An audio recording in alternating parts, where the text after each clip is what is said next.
29 जून 2026 या दिवशी आहे वटपौर्णिमा. वटपौर्णिमे दिवशी प्रत्येक सुवासिनी महिला ही वडाच्या झाडाची पूजा करत असते. आपल्या पतीसाठी ती उपवास करते आणि पतीला दीर्घायुष्य मिळावं, आपल्या पतीचं आरोग्य चांगलं राहावं आणि आपल्या पतीला प्रत्येक कामामध्ये यश मिळावं, यासाठी हिंदू धर्मातली सुवासिनी महिला ही आपल्या पतीच्या दीर्घायुष्यासाठी वटपौर्णिमेचा उपवास करत असते. वटपौर्णिमेचा उपवास तुम्ही अगदी मनोभावे करता आणि वडाच्या झाडाची त्या दिवशी जाऊन पूजासुद्धा करता. आजच्या व्हिडिओमार्फत मी तुम्हाला पूजा करत असताना आपल्याला कोणत्याशा चुका टाळायच्या आहेत बघा. काही वेळेला महिलांकडनं ह्या चुका नकळत होत जातात आणि हे वटपौर्णिमेचं व्रत जे आहे ते साधं व्रत नाही, तर ते आपल्या पतीला दीर्घायुष्य मिळावं यासाठी प्रत्येक सुवासिनी महिला हे व्रत अगदी मनोभावे करत असते. व्रत करत असताना आपल्याला कोणत्याशा 3 ते 4च चुका आहेत, ज्या चुका तुमच्या हातून होऊन द्यायच्या नाहीत. या संपूर्ण विषयी माहिती तुम्हाला आजच्या व्हिडिओमध्ये मिळेल, तर तुम्ही हा व्हिडिओ कुठेही स्किप न करता व्हिडिओ शेवटपर्यंत बघा. तुम्ही जर माझ्या चॅनलवर नवीन असाल तर चॅनल लाईक करा, शेअर करा आणि नक्कीच सबस्क्राईब करा. चला आता व्हिडिओला सुरुवात करूया. सर्व स्वामी सेवेकरांना श्री स्वामी समर्थ. तर तुमचं प्रियालयस या चॅनलमध्ये अगदी मनापासून स्वागत आहे. दरवर्षीप्रमाणे ह्या वर्षीसुद्धा बघा 29 जूनला वटपौर्णिमा आलेली आहे. आता वटपौर्णिमेचा उपवास आपल्याला कधी धरायचा किंवा वटपौर्णिमेचा आपण उपवास करत असताना आपण जेव्हा वडाच्या झाडाची पूजा करत असतो बघा, त्यावेळेला आपल्या कोणत्या चुका टाळायच्या आहेत याविषयी तुम्हाला पहिल्यांदा सांगते. तर ह्या वर्षीची जी पौर्णिमा आहे बघा, म्हणजे ज्येष्ठ महिन्यामध्ये जी पहिली पौर्णिमा येते बघा, त्या पौर्णिमेला वटपौर्णिमा म्हणून ओळखले जाते. प्रत्येक सुवासिनी महिलेसाठी हा सण, हा दिवस खूप महत्त्वाचा असतो बघा. आपल्या पतीची प्रगती व्हावी, आपल्या पतीला प्रत्येक कामामध्ये यश मिळावं असं प्रत्येक महिलेला वाटत असतं आणि ती ह्यासाठीच ह्या दिवशी मनोभावे व्रत करते आणि आपल्या रूढी परंपरेनुसार वडाच्या झाडाची जाऊन पूजासुद्धा ती करत असते. या दिवशी तुम्ही अगदी मनोभावे सेवा पूजा करता. काही महिला अशाही आहेत बघा, ज्या इतर वेळेला साज शृंगार करत नाही, ते ह्या दिवशी थोडा का प्रमाणात साडी वगैरे घालून ते थोडा तरी साज शृंगार ह्या दिवशी नक्कीच करतात आणि ती वडाच्या झाडाची जाऊन पूजासुद्धा करत असतात. आता तुम्हाला पहिल्यांदा सांगते की पौर्णिमा कधी सुरू होणार आहे आणि पौर्णिमा कधी समाप्त होणार आहे, तर तुम्ही व्रत कधी करायचं आणि वडाच्या झाडाची पूजा ही आपण कधी जाऊन करायची याविषयी थोडक्यात मी तुम्हाला सांगेन. आपल्या हिंदू धर्मामध्ये ना सूर्यानं बघितलेली जी पौर्णिमा किंवा जी अमावस्या असते बघा, ती अमावस्या आपण धरतो आणि त्यानुसार उपाय, सेवा, पूजा हे घरामध्ये करत असतो.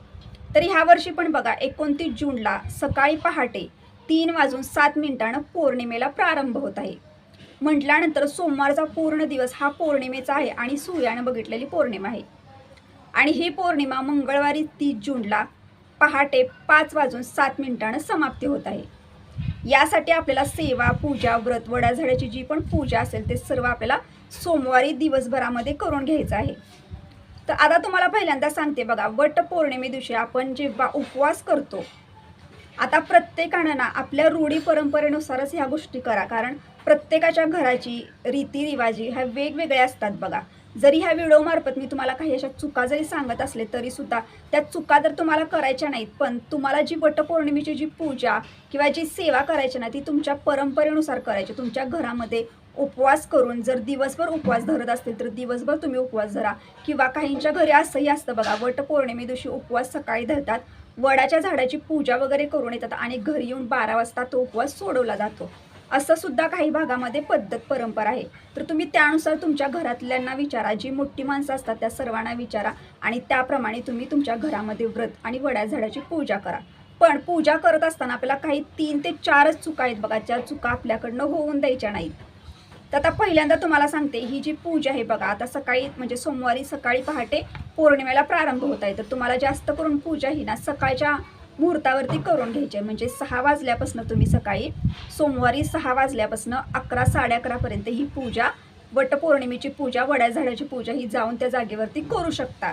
हे जर तुम्हाला शक्य असेल तर नक्कीच ह्या वेळेमध्ये पूजा करण्याचा प्रयत्न करा, कारण ही वेळ ना खूप शुभ मानली गेली आहे आणि ह्या वेळेला जास्तीत जास्त महिला ह्या पूजा करत असतात. जरी तुम्हाला काही प्रॉब्लेममुळं, काही घरातल्या जबाबदारीमुळं जर ह्या वेळेमध्ये करणं शक्य नाही झालं तर तुम्ही दुपारी 1-1:30च्या दरम्यान 4 वाजता जरी तुम्ही जाऊन पूजा केली ना तरीसुद्धा चालेल. वटपौर्णिमे दिवशी वडाच्या झाडाला इतकं पवित्र महत्त्व आहे, इतकं महत्त्व आहे ना, की सावित्रीनं तिचा पती परत मिळावा ह्यासाठी हे व्रत केलं होतं आणि वडाच्या झाडाला खूप महत्त्व आहे. त्या दिवशी तुम्ही ही चूक कधीच करू नका. तुम्ही जरी आधी ह्या चुका केल्या असतील तर ह्या वर्षी ह्या चुका करू नका. तुम्हाला एक सांगते, त्या दिवशी ना वटपौर्णिमे दिवशी कधीही वडाच्या झाडाची फांदी तोडायची नसते. ही सगळ्यात चुकीची गोष्ट आहे. जर तुमच्या घरात शेजारी एखादं जर झाड आहे, म्हणजे वडाचं झाड आहे, पूर्ण भरलेलं, तुम्हाला माहिती आहे की वडाचं झाड किती मोठं असतं, तर अशा वडा झाडाचीच तुम्हाला जाऊन पूजा करायची आहे.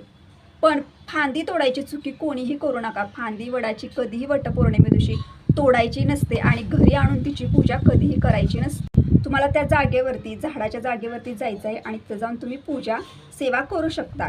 आता काही महिलांच्या जवळपास वडाचं झाड नसतं, त्या महिलांना खूप प्रश्न पडतात की ते उपवास करतात, नवीन जागेमध्ये ते राहायला गेले असतात आणि त्यांच्या जवळपास झाडच नसतं वडाचं. तर अशा महिलांसाठी मी एवढं सांगते की फांदी तोडून घरी कधी आणून पूजा करू नका. तुम्ही असंही करू शकता, एखाद्या कागदाचं पान असतं बघा, त्याच्यावरती वडाचं झाड काढायचं आणि ते वडाचं झाड जे असतं ना पानावरती काढलेलं, ते आपल्या देवघराच्या साईडला जी भिंत असते तिथं चिटकवायचं आणि तुम्ही त्याची जरी घरामध्ये पूजा केली ना तरी सुद्धा चालतं. आपल्या मनामधील खरा भाव पाहिजे, आपल्या मनामध्ये श्रद्धा पाहिजे. आपण जे व्रत करत आहोत ते अगदी मनोभावे केलं पाहिजे. नक्कीच तुम्हाला त्या व्रताचा अनुभव नक्कीच येईल आणि तुम्हाला सुद्धा तुमच्या आयुष्यामध्ये तुम्हाला हव्या असणाऱ्या गोष्टीसुद्धा तुम्हाला मिळतील. तुमच्या पतीला सुद्धा दीर्घायुष्य मिळेल आणि चांगलं आरोग्यसुद्धा मिळेल. फक्त मनामध्ये श्रद्धा आणि भाव असणं खूप महत्त्वाचं असतं. तर तुम्ही अशी पूजा करू शकता. आता दुसरी गोष्ट, तुम्ही ज्या ठिकाणी पूजा करायला जाणार आहात, म्हणजे वडाचं झाड आहे त्या ठिकाणी तुम्ही पूजा वगैरे करायला जाणार आहात, तर मला तुम्हाला एवढंच सांगायचं आहे की तुम्ही पूजा करायला जाणार आहात म्हटल्यानंतर पूजेचं सर्व साहित्य हे आपण एखाद्या ताटामध्ये वगैरे घेतो. फळं वगैरे सर्व काय असेल ते सर्व आपण जे लागतं पूजेमध्ये ते सर्व घेतो बघा. आणि काही वेळेला आपल्याकडनं चुकी काय होते, तर आपण ताटामध्ये पूजेचं सामान जे असतं, फळं असतात, हळदी कुंकू असतात, अक्षत असते, अगरबत्ती असते, हे सर्व आपण एका ताटामध्ये घेतो आणि जाताना ना आपण पाणी घ्यायचं विसरतो. आपण काय म्हणतो की त्या ठिकाणी जर पाणी असेल तर आपण झाडाला वाहू शकतो, किंवा काही महिला तर अशाच करतात, जाऊन नुसती पूजा करतात, झाडाला थोडंसुद्धा पाणी अर्पण करत नाही, कारण त्यांच्याकडे तेव्हा पाणी अवेलेबल नसतं. तर तुम्हाला एक गोष्ट सांगते की तुम्ही जेव्हा पण वडा झाडाची पूजा करायला जात असताना तेव्हा आपल्या घरातून ना एक पाणी भरून तांब्या घेऊन तुम्हाला जायचं आहे. तुम्ही तांब्यामध्ये पाणी नेणं तुम्हाला शक्य नसेल तर तुम्ही एखाद्या बाटलीमध्ये पाणी घेऊन जा, पण पाणी हे पूजा करायला जाताना आपल्या स्वतःच्या घरातलंच घेऊन जायचं, ना की इतर महिलांकडनं आपल्याला मागून वगैरे तिथं घ्यायचं आहे.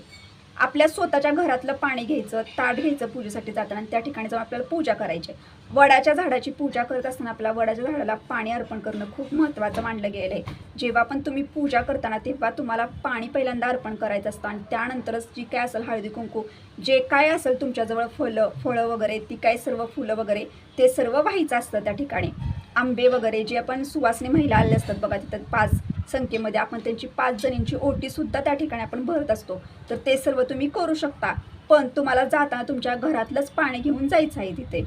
आता हे एक तुम्हाला सांगितलं. तर दुसरी तुम्हाला एक गोष्ट सांगितली, फेऱ्या मारत असता किंवा पूजा करत असता त्यावेळेला फक्त आपल्या मनामध्ये प्रार्थना करायची, आपल्या स्वतःच्या पतीविषयी प्रार्थना करायची की माझ्या पतीला दीर्घायुष्य मिळू दे, माझ्या पतीला चांगलं आरोग्य मिळू दे, त्याला प्रत्येक कामामध्ये भरभराटी येऊ दे, अशी आपण त्यांना प्रार्थना करायची आणि पूजा करायची असते. कारण मनामध्ये श्रद्धा असणे, मन एकाग्र करून जेवढी तुम्ही पूजा करणार ना वटपौर्णिमेची, तेवढं तुमच्या पतीला दीर्घायुष्य मिळणार आणि तेवढं त्यांना प्रत्येक कामामध्ये यश मिळणार. यासाठी तुम्हाला मनोभावे पूजा करताना फक्त मन एकाग्र करायचं आहे.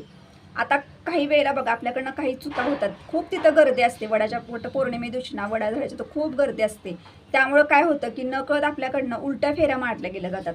तर तुम्हाला ही चूक टाळायची आहे. तुम्हाला भले वेळ होऊ दे, पण तुम्ही जी पूजा करताना ती पूजा तुम्हाला व्यवस्थित करायची आहे. तुम्हाला वडाच्या झाडाला फेऱ्या मारत असताना ह्या तुम्हाला उजव्या साईडनंच मारायच्या आहेत. उलट्या फेऱ्या कधीही मारायच्या नाहीत. तुम्ही 11 संख्येमध्ये वडाच्या झाडाला फेऱ्या मारू शकता, 7 संख्येमध्ये मारू शकता, 21 संख्येमध्ये सुद्धा मारू शकता. तुमच्या इच्छेप्रमाणे तुम्ही ही चूक सुद्धा बघा खूप महिलांकडनं होत होते आणि अजून सुद्धा होत असेल असं मला वाटतं. कारण काही महिला काय करतात की पूजेसाठी जे सामान आणलेलं असतं बघा, आता आपण एक धागा असतो बघा पूजेमध्ये, सर्वांना माहिती आहे की वडा झाडाला फेऱ्या मारत असतो आपण, आणि तो धागा असतो पांढऱ्या रंगाचा, एकदम मऊ धागा असतो जो पूजेसाठीच वापरतात. आपण तो घेऊन येतो आणि वडाच्या झाडाला आपण ज्या संख्येमध्ये फेऱ्या घालणार आहे त्या संख्येमध्ये धरून आपण गोल फेऱ्या घालत असतो. आणि जेव्हा फेऱ्या आपल्या संपतात, जे फेऱ्या घालून झाल्यानंतर आपल्या फेऱ्या संपतात, त्यावेळेला त्या ठिकाणी आपला धागा शिल्लक राहतो. म्हणून काही महिला काय करतात, तो धागा तिथून तोडतात आणि राहिलेला जो धागा असतो तो घरी घेऊन येतात.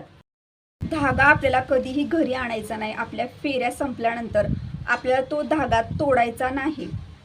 तो न तोडताच ती गुंडे आपल्याला तिथंच अडकून ठेवायचे आहेत. खूप महिलांकडनं ह्या चुका होतात. काही महिला घरी घेऊन येतात. पण असं करू नका. तुम्ही जे पण व्रत करत आहात ते फक्त काही नियम, काही चुका टाळून करा, की जेणेकरून त्याचं फळ तुम्हाला मिळेल. आणि तुम्हाला सर्वांना, सुवासिनी महिलांना सर्वांना माहिती आहे की हे व्रत सुवासिनी महिलांच्या आयुष्यामध्ये खूप महत्त्वाचं असतं आणि अशा सुवासिनी महिलाच हे वटपौर्णिमेचा उपवास करत असतात. तर आता तुम्हाला ही चूक टाळायची, मध्ये फेऱ्या मारत असतो. त्या फेऱ्या मारताना तुम्ही अगदी सावकाश आणि काळजीपूर्वक मारा. घाई गडबड करू नका. कारण काही वेळेला बघा, आपल्याला काही अशा गोष्टी बघायच्या असतात की तो धागा ना तुटून द्यायचा नसतो. जेव्हा तुमच्या फेऱ्या मारत असतात त्यावेळेला तो नकळत धागा तुटण्याची सुद्धा शक्यता असते आणि ह्याची तुम्हाला काळजी घ्यायची आहे.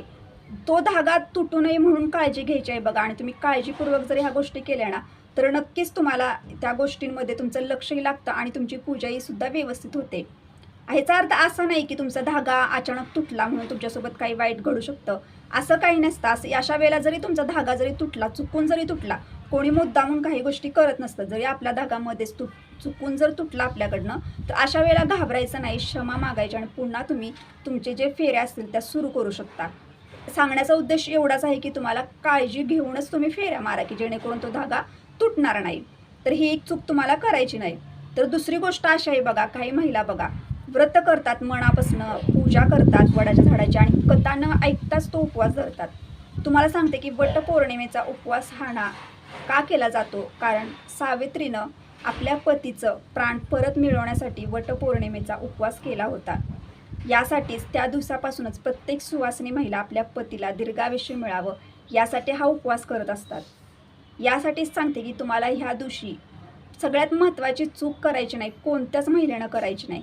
ज्या पण महिलांच्या घरी पद्धत वेगळी आहे, म्हणजे रूढी परंपरा वेगळे आहेत पूजा वगैरे करण्याची, अशाही महिलांसाठी सांगते. आणि ज्या बाहेर जाऊन वडाच्या झाडाची पूजा करतात अशाही महिलांसाठी मी सांगते, तुम्हाला ना न चुकता सावित्री मातेची जी कथा आहे बघा, ती कथा तुम्हाला ऐकायचीच आहे. तुम्ही स्वतः पठण करू शकत असला तर तुम्ही स्वतः पठण करा, नसेल तर तुम्ही ती ऐकायची तरी आहे. जेव्हा तुम्ही वटपौर्णिमे दिवशी सावित्री मातेची ती कथा जेव्हा तुम्ही ऐकणार ना, तेव्हाच तुम्ही केलेल्या सेवेचं, पूजेचं फळ तुम्हाला मिळणार. त्याचप्रमाणे बघा, वटपौर्णिमे दिवशी वडाच्या झाडाची पूजा आपण जेव्हा करत असतो ना, तिथं खूप जास्त प्रमाणात महिला असतात. त्यामुळं घाई गडबडीत ना तुम्हाला एक गोष्ट सांगते की तुम्ही जो कापूर लावत आहात किंवा जे पण तुम्ही अगरबत्ती लावणार आहात ती थोडी साईट लावून लावा, की जेणेकरून वडाच्या झाडाला आपल्या स्वतःकडनं कोणत्याही प्रकारची इजा होणार नाही. तुम्हाला खूप जणांना माहिती आहे की काही वेळेला घाई गडबडीमधनं आपल्याकडनं अशा चुका होत असतात. तर ह्या चुकांची सुद्धा तुम्हाला काळजी घेऊन वटपौर्णिमेचा उपवास करायचा आणि वडाच्या झाडाची पूजा करायची आहे बघा. वटपौर्णिमे दिवशी पूजा करत असताना आपल्या पूजेचं संपूर्ण फळ मिळावं यासाठी आपल्या हातून कोणत्या चुका आपल्याला टाळायच्या आहेत, संपूर्ण विषय माहिती तुम्हाला आजच्या व्हिडिओमध्ये दिली. तुम्हाला जर हा व्हिडिओ आवडला असेल तर एक लाईक करा, हाईप करा. भेटूया आता नेक्स्ट व्हिडिओमध्ये. तोपर्यंत सर्व स्वामी सेवेकरांना श्री स्वामी समर्थ.